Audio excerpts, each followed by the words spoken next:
आतंकवादी हमले रोक दो, वहां से जवाब मिलना बंद हो जाएगा। लेकिन ये कहते हैं कि नहीं, केवल गाजा की बात करो, क्योंकि गाजा में क्या है? गाजा में इनका वोट छिपा हुआ है। ये नैतिकता की दुहाई देते हैं, और ये नैतिकता की दुहाई एक तरफा देते हैं। ये वही लोग हैं जो कहते हैं कि रूस से तेल खरीदो, रूस से तेल खरीदो। क्यों खरीदना बंद कर दिया? भाई, रूस और यूक्रेन का झगड़ा भी तो चल रहा है।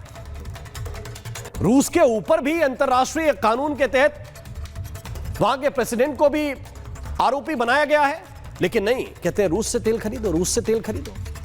तो अगर मानवता ही आपका नियम है, मानवता ही आपका धर्म है, तो दोनों जगह बोलिए।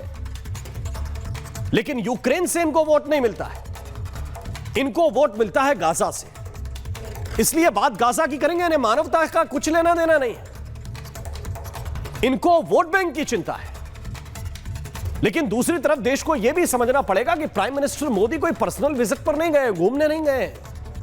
मोदी क्यों गए हैं यह आपको समझना पड़ेगा। मोदी वहां गए हैं तो राष्ट्रपति और प्रधानमंत्री से उनकी आधिकारिक मुलाकात है। इजरायली संसद को उनको संबोधित करना है, कुछ देर के बाद वो प्रसारण भी आएगा। इजरायल की संसद में भारत के प्रधानमंत्री बोलेंगे, रक्षा पर चर्चा होगी, सुरक्षा पर चर्चा होगी, कृषि पर चर्चा होगी, जल प्रबंधन पर चर्चा होगी, व्यापार पर चर्चा होगी, अर्थव्यवस्था पर चर्चा होगी। क्षेत्रीय और वैश्विक मुद्दे भी इस चर्चा के बीच में आएंगे।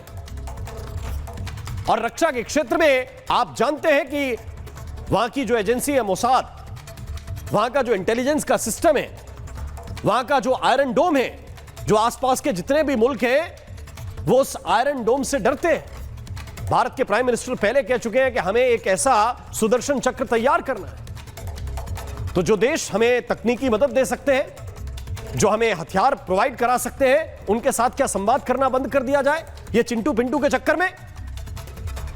भाई, जिसके साथ हमारी सुरक्षा की डील होनी है, जिसके साथ डिफेंस की डील होनी है, इन चंगू मंगू के चक्कर में क्या ये छोड़ दी जाए?